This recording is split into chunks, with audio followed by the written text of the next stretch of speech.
सैया पहर के गरुआ सारी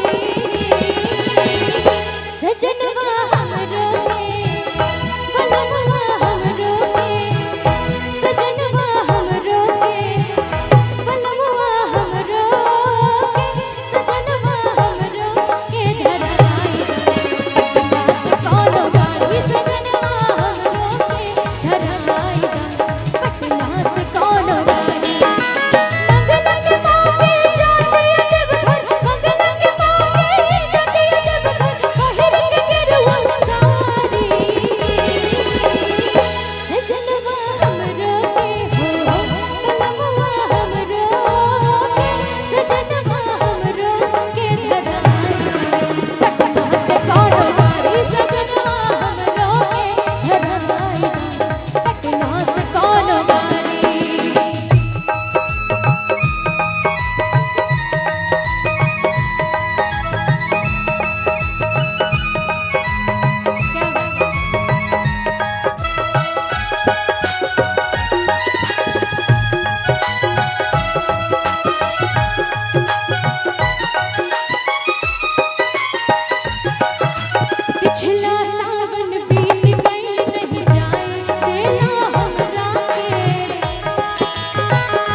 जी भजन में अच्छा लग रहा है ना हम लोग को, तो ऐसे कंजूसी कर रहे हैं, अच्छा नहीं लग रहा हम लोग को,